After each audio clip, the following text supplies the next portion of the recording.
domestic and foreign policy of the Republic of Armenia, along the lines of other diplomatic duties, you failed to officially resonate on Minister Pashinyan's recent denialist, rhetoric statements of the Armenian genocide, which further echoed Turkish denialist narratives.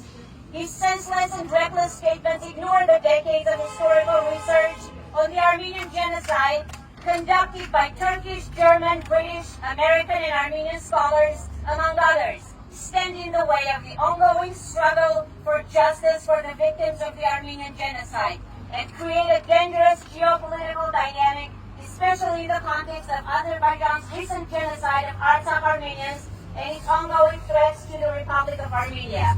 You failed to help us express our frustration over Pashinyan's reckless, unilateral backroom dealings and behind closed doors, willing and dealing that only serves to advance the wealth and power of Prime Minister Pashinyan and oligarchy. We, the Armenian people, strongly believe that change of power is required for the sake of our nation and our land that we were blessed with. Pashinyan doesn't represent us, our values and culture.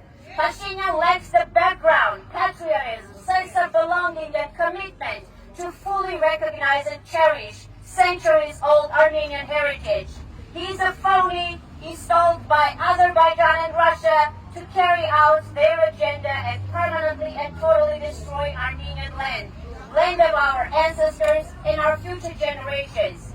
To save the country, the existing corrupt government must let out of the way a new political infrastructure imagined that is spectacularly and emphatically ground up for the people to the elected officials, prioritizing the people's needs and the people's future. Sounds like democracy. Pashinyan's autonomous decisions and thoughtless actions have thrown the country back into the Cold War era. His reckless governance impedes the development of the Republic of Armenia and threatens national security. He committed treason, a crime against state power and foundations of constitutional order and against the security, punishable by 10 to 15 years of imprisonment. He must answer to that. Pashinyan's regime holds tight control over real political opposition leaders by locking them up to keep them silent. Pashinyan is a pawn in the hands of powerful governments that manipulate him the way they know how to do best to serve their global needs. He is an accomplice and an inept leader. He was not elected by the people of Armenia. He is evil and will stop at nothing to cling to power and permanently wipe out Armenia from the map of the world by eliminating true opponents standing on his path of destruction, like Vardan Ghukasyan. Pashinyan committed so many crimes in violation of the Armenian constitution. He clearly had prior knowledge and undisclosed agreement with Azerbaijani government about the unprovoked war of 2020, which wiped out an entire generation of Armenian young men who had no chance of survival, who were shamelessly betrayed, left to bleed out and brutally massacred by their own government, not the enemy. A war that should have never happened, but it did to cover up the dirty anti-Armenian dealings between the two monsters, Pashinyan and Aliyev. Pashinyan is guilty of the slaughter of 5,000 men, 10,000 disabled veterans, and 120,000 refugees, as well as one-sidedly handing over Armenian lands to Azerbaijan on a silver plate with no sense of apprehension. Pashinyan must face justice, and the sooner he resigns, the sooner Armenia may start healing.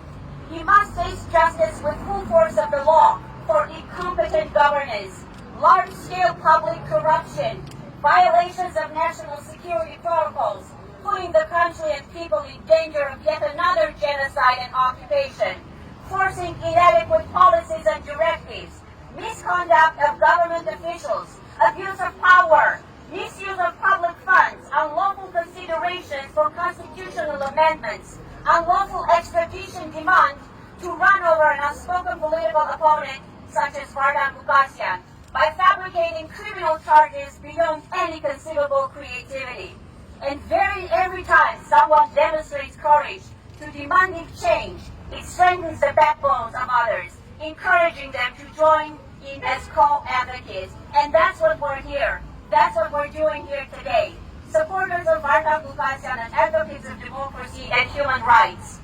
Reckless and short-sighted decisions of Pashinyan and his cronies have incapacitated all efforts to achieve justice, equality, peace, and accountability for crimes committed against the Republic of Armenia.